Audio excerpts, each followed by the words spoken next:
Doctor నిజానికి eighth class లోపే ఇప్పుడు సో వాట్ ఆ అంజలి అనే కన్నతల్లిని చంపిన అమ్మాయి ప్రేమలో పడింది. అసలు ఆ ఏజ్ మైనారిటీకి దరిదాపుల్లో లేని ఏజ్‌లో కూడా ప్రేమలో పడటము, దీని ప్రభావం మాత్రం అంటే సోషల్ మీడియా ప్రభావమేనా ఇది? లేకపోతే ఇంటి నుంచి కూడా ప్రాబ్లమ్స్ ఉంటేనే ఈ పరిస్థితి దాపురిస్తదా? మేడం అంటే ఒక్క కాజ్ ఉండదు. సోషల్ మీడియా ఒక్కటే ఉండదు. హ్మ్. ఇప్పుడు మనం అందాము. ఇప్పుడు నేను బిజీ ప్రాక్టీషనర్. పిల్లల డాక్టర్‌ని పేషెంట్స్ చూస్తుంటా. నాకు ఫేస్‌బుక్, ఇన్‌స్టా, ఈ రీల్స్ ఎంత ఇంట్రెస్ట్ ఉన్నా హ్మ్. నా మీకు ప్రైమరీ టైం ఫోకస్ ఉండదు. అనేది అట్లా ఉండదు. అంటే చిన్న పిల్లల్లో అంటే వాళ్ళు ఉండాల్సిన బిహేవియర్ కంటే వేరేగా బిహేవ్ చేయడానికి ప్రధానమైన కారణం ఏంటంటే 2 విషయాలు. ఒకటి ఇంట్లో వాతావరణం. హ్మ్. తల్లిదండ్రులు పిల్లలకి సమయం ఇవ్వలేకపోతున్నారు. హ్మ్. ప్లస్ ఎక్కువ ఎక్స్‌పెక్టేషన్‌తో ప్రీచ్ చేయడం. ఇది ఓకే. చెయ్యి, అది చెయ్యి, అది చెయ్యి. పిల్లలు ఎప్పుడు కూడా ఒకటే గుర్తుపెట్టుకోవాలి తల్లిదండ్రులకి. ఒక పిల్లల డాక్టర్‌గా నేను చెప్పేదేంటంటే, ఒక సైకాలజిస్ట్‌గా పిల్లలు చెప్తే వినరు. చూసి నేర్చుకుంటారు. ఓకే. సో, వాళ్ళకి అన్నీ మనం ఎక్స్‌పోజ్ చేసేస్తున్నాం. హ్మ్. వాళ్ళకి సోషల్ మీడియా కంటే సెకండ్ విషయం పీర్ ప్రెషర్. హ్మ్. బయట ఫ్రెండ్స్, హ్మ్. స్కూల్‌లో వాతావరణం ఎలా ఉంది? వాళ్ళకున్న ఫ్రెండ్స్ ఎవరంటే హ్మ్. ఫ్రెండ్స్ అనేది చాలా ఇంపార్టెంట్ మేడం. మన ఒక అంటే మనోళ్ళు అంటారు, మీ హ్మ్. ఫ్రెండ్స్ 5 మంది పేర్లు చెప్పు, 10 మంది పేర్లు చెప్పు. వాళ్ళ యావరేజే మన క్యారెక్టర్, మన ఏదైనా గాని, హ్మ్. వెల్త్ గాని, ఏదైనా గాని, వ్యక్తిత్వం గాని అట్లా. సో, పీర్ ప్రెషర్ ఇవి 2 ఇంట్లో వాతావరణం ఒకటి, పేరెంటింగ్. హ్మ్. పేరెంటింగ్‌లో ఖచ్చితంగా ఎక్కడో ఒక చోట లోపం ఉంటది. హ్మ్. Second thing circle. ఆ ఫ్రెండ్‌షిప్ ఓకే. సర్కిల్, స్కూల్‌లో ఉన్న వాతావరణం. ఇవి రెండిటి మెయిన్‌గా ప్రభావం చూపిస్తది. సో, ఇప్పుడు 2 కరెక్ట్‌గా ఉన్నాయనుకోండి, ఎంత సోషల్ మీడియా ఇన్‌ఫ్లుయెన్స్ చేసినా అంతేమి ఇన్‌ఫ్లుయెన్స్ కారు. అసలు హ్మ్. టైం ఇయ్యరు కదా! ఇప్పుడు హ్మ్. సోషల్ మీడియా ఎంటర్‌టైన్‌మెంట్ కోసం ఎందుకు అంత టైం ఇస్తాం? హ్మ్. ఎడ్యుకేషన్ అంటే విద్య నేర్చుకునే ఏజ్‌లో ఎంటర్‌టైన్‌మెంట్ కోసం అంత ఫోకస్ చేయాల్సిన అవసరం అట్లేంటి లేదు. డాక్టర్ ఇప్పుడు చిన్న చిన్న పిల్లలు సీరియల్ రోల్స్, సీరియల్‌లో నటిస్తున్న వాళ్ళ రోల్స్, పాత సినిమాల్లో ఉన్న ఒక నెగెటివ్ క్యారెక్టర్ రోల్స్‌ని రీల్స్‌గా హావభావాలతోటి యాక్ట్ చేసి చూపిస్తుంటే, యాక్ట్ చేసి పోస్ట్ చేస్తుంటే, మురిసిపోతున్న తల్లిదండ్రులు చాలా మంది ఉన్నారు. చానా పెద్ద సో, తప్పది. వాళ్ళ మైండ్ సెట్ వాళ్ళ ఏజ్‌కి మించి కొన్ని అర్థం చేసుకోవాల్సొస్తుంది. ఆ ప్రాసెస్‌లో వాళ్ళకి చాలా చిన్న ఏజ్‌లోనే అర్థమైపోతున్నాయి. అవునవును. సో, దీనికి కారణం ఏంటి? ఇదే మేడం. ఏంటే ఒక రకంగా చెప్పాలంటే వల్గారిటీకి ఎక్స్‌పోజర్ ఎక్కువైతుంది. హ్మ్. ప్లస్ మన డైట్ విషయంలో గాని, అంటే డైట్ అంటే మేడం ఇప్పుడు మనం తీసుకునే ఆహారము ఒక 1/6 ఓకే. ఆరో వంతులు ఒక వంతు మెదడుకు పోతది. ఓకే. అందుకని మనం ఎక్కడ పడితే అక్కడ తినడము, ఎవరు పడితే వాళ్ళు తినడము అని మన పెద్దవాళ్ళు హ్మ్. చెప్తారన్నట్టు. సో, అంటే ఇది మనసుకి ఎళ్ళే ఆహారం అనేది హ్మ్.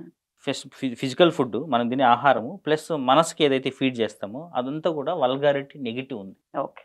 సో, దానివల్ల ఇంక మీరు గమనిస్తూ వస్తే ఇంతకుముందు అంటే మీరు స్త్రీలు కాబట్టి అర్థం చేసుకోవాలని చెప్తున్నా.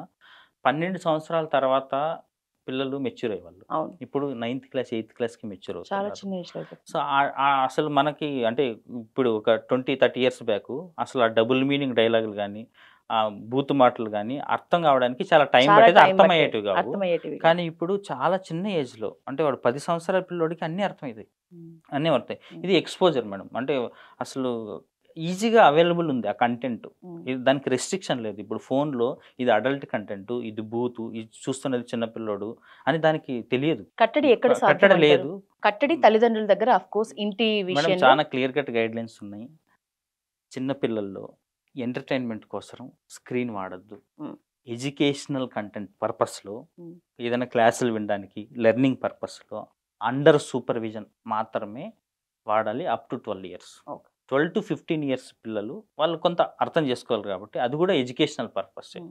సో, అండర్ 18 పిల్లలు ఎంటర్‌టైన్‌మెంట్ కోసం స్క్రీన్ వాడకూడదు. అది బేసిక్ ఫండా. హ్మ్. అంటే లెస్ థాన్ 2 ఇయర్స్ పిల్లలకి స్క్రీన్ టైమ్ 0. ఇప్పుడసలు అట్లాంటి పిల్లలు ఆ! మొబైల్ చేతిలో పెడితే తప్ప ముద్ద ఆహ్, లోపలికి ఆ! పోవట్లేదు. సో, క్లియర్‌గా ఉంది. కాకపోతే ఏదైతే మనం ఏందంటే ఆదర్శాలేమో పెద్దగా పెట్టుకుంటాం. ఇంప్లిమెంటేషన్‌లో పాటించటం. మాత్రం అసలు 0 ఉంటుంది. హ్మ్. సో, అన్నీ బయటకి చెప్తుంటాం. ఫోను లేకుండా పిల్లలు అన్నం తినరు. అది కూడా ఆహ్, గొప్పగా ఆహ్, ఆ! చెప్పుకుంటారు. అది మంచి విషయం గాదు.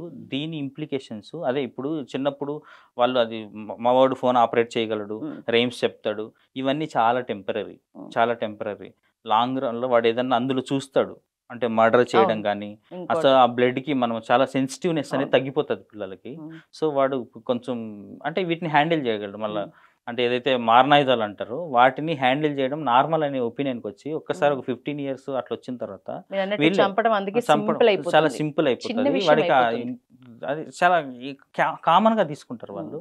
దాని ఇంప్లికేషన్స్ భవిష్యత్తులో చాలా నెగిటివ్గా ఉంటాయి. కాబట్టి చిన్నప్పుడు ఏదంటే దానికి ఎక్స్పోజ్ చేయకూడదు పిల్లల్ని. అట్లీస్ట్ ఒక 15 ఇయర్స్ వరకు వాళ్ళని ఒక ప్రొటెక్టెడ్ ఎన్విరాన్మెంట్లో, సో ఒక హెల్తీ కండిషన్స్లో పెంచాలి. హెల్తీ అంటే నేను మళ్ళీ చెప్తున్నాను, ఫిజికల్ హెల్త్ కాదు, mental health is more important then physical health. మానసిక ఆరోగ్యమే ఇంపార్టెంట్ శారీరక ఆరోగ్యం కంటే కూడా. ఎందుకంటే ఒక మాటలో చెప్పాలంటే, మానసికంగా అనారోగ్యంగా ఉన్న వాళ్ళు మామూలు వాళ్ళకంటే 20 సంవత్సరాల ముందు చనిపోతారు. ఓకే.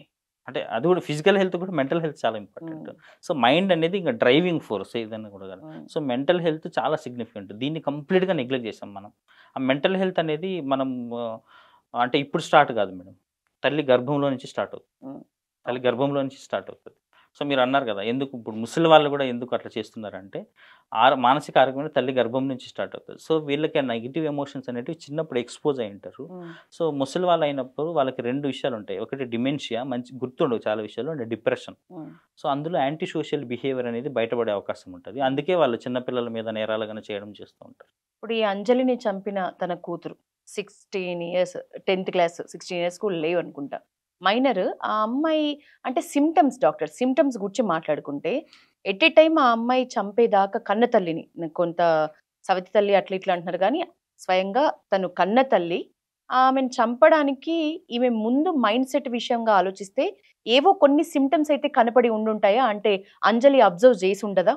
ఖచ్చితంగా కనిపిస్తాయి మేడం, గమనించి ఉండిండరు. ఎలాంటి కనిపిస్తాయంటే, వాళ్ళు ఇప్పుడు అమ్మాయి ఉంది, రొటీన్గా వెళ్ళే యాక్టివిటీ నుంచి అమ్మాయి స్కిప్ అవుతూ ఉంటుంది. ఓకే. స్కూల్కి వెళ్ళడం, ఎక్కువ ఆబ్సెంట్ అవ్వడం, ఓకే. అట్లాంటివన్నీ. సో ఈజీగా చిరాకు పడ్డము, అంటే అబ్నార్మల్ గా ఇలా ఉండేది కాదు ఈ అమ్మాయి. ఇప్పుడు అనవసరంగా కోపపడుతుంది ప్రతిదానికి కూడా. సో వాళ్ళ నిద్ర ప్యాటర్న్ లో డిఫరెన్స్ వస్తుంది, ఎందుకంటే ఆలోచిస్తూ ఉంటారు. ఇప్పుడు ఈ తల్లి ఈమెని ఎట్లా నేను అడ్డు తొలగించుకోవాలా అనేది ఆమె థింక్ చేస్తూ ఉంటుంది. సో నిద్ర అనేది డిఫరెన్స్ ఉంటుంది ప్యాటర్న్ లో. ప్లస్ ఈజీగా అసహనానికి ఇంపల్సివ్ బిహేవియర్ చూపిస్తూ ఉంటారు. ప్లస్ రొటీన్ గా ఏవైతే ఇప్పుడు స్కూల్కి వెళ్ళాము అనుకోండి, చేసే యాక్టివిటీస్ నుంచి వాళ్ళు ఆబ్సెంట్ అవ్వడము, దాని నుంచి అంటే డివేట్ అవ్వడము అది చేస్తుంటారు. సో ఇవి గమనించాలా. ఇవి గమనించినప్పుడు నిజంగా అయితే మనం అలాంటి వాళ్ళని కూర్చోబెట్టుకొని మాట్లాడాలి. What is wrong with you, అంటే ఏం జరుగుతుంది నీకు, ఏదో నాకు తేడా అనిపిస్తుంది, నీకు ఏదైనా సమస్య ఉంటే చెప్పు అని మాట్లాడి, అంత అవసరమైతే మనం కౌన్సిలర్స్ హెల్ప్ తీసుకొని, మరీ సమస్య తీవ్రంగా ఉంటే సైకియాట్రిస్ట్ హెల్ప్ తీసుకొని వీటి నుంచి బయటపడే అవకాశం ఉంటుంది. అండ్ ఓవర్ నైట్ జరగవు మేడం, ఒక్క రోజులో జరిగింది కాదు ఇది, క్షణికావేశంలో జరిగింది కాదు. క్షణికావేశంలో డ్రగ్ అబ్యూజర్స్ ఉంటారు, ఎవరైతే ఉంటారో సబ్స్టెన్స్ అబ్యూజ్ వాళ్ళు చేస్తారు. సో మానసిక అనారోగ్యానికి ఇది కూడా ఒక కారణం, అంటే డ్రగ్ అబ్యూజ్. అది కూడా చాలా ట్రెండ్ పెరుగుతుంది. సో డ్రగ్స్ తీసుకోకుండా నేరాలు చేయడం అనేది చాలా తక్కువ. సో డ్రగ్ అబ్యూజ్ అనేది చాలా ఎక్కువైపోయింది. మనం నిన్ననే మాదక ద్రవ్యాల వ్యతిరేక దినోత్సవాన్ని కూడా మనం జరుపుకున్నాము. సో వరల్డ్ వైడ్ కూడా డ్రగ్ అబ్యూజ్ అనేది అడోల్సెంట్ ఏజ్లో స్పెషల్గా 15 ఇయర్స్ తర్వాత చాలా ఎక్కువ అవుతుంది. సో ఇన్స్టెంట్గా నేరాలు చేసేది ఆ డ్రగ్ ఇన్ఫ్లుయెన్స్లో చేయొచ్చాము, కానీ ఇదైతే ప్లాన్డ్ థింగ్, అంటే ఓవర్ నైట్ జరగలేదు. ముందు నుంచి అమ్మాయి ప్రవర్తనలో చాలా మార్పు వచ్చింటుంది, గమనించుకోలేదు. అడల్సెంట్ సైకియాట్రీ అనే వర్డ్, చిల్డ్రన్ సైకియాట్రీ అనే వర్డ్స్ ఇప్పుడు రెగ్యులర్ గా వింటున్నాం, వాటి గురించి కొంచెం చెప్పండి మేడం. బేసికల్ గా సైకియాట్రీ అంటే మైండ్ హెల్త్. ఇప్పుడు కార్డియాలజీ అంటే ఇప్పుడు గుండెకి సంబంధించి ఉంటుంది, న్యూరాలజీ అంటే బ్రెయిన్ కి సంబంధించి ఉంటుంది, పల్మనాలజీ అంటే ఊపిరితిత్తులు. అట్లా మైండ్ హెల్త్ మీద ఫోకస్ చేయదని సైకియాట్రీ అంటాం. ఇందులో కూడా అంటే ఇప్పుడు మనకు సబ్ స్పెషాలిటీస్, వాళ్ళ వయసుకు బట్టి సమస్యలు వేరు వేరు. ఇప్పుడు చిల్డ్రన్స్ సైకాలజీ, చైల్డ్ సైకాలజీలో అంటే అప్ టు 12 ఇయర్స్ వరకు ఇప్పుడు ఆటిజము, ఏడిహెచ్డి ఇట్లాంటి ప్రాబ్లమ్స్ ఎక్కువ ఉంటాయి, వీటి మీద ఫోకస్ చేస్తాం.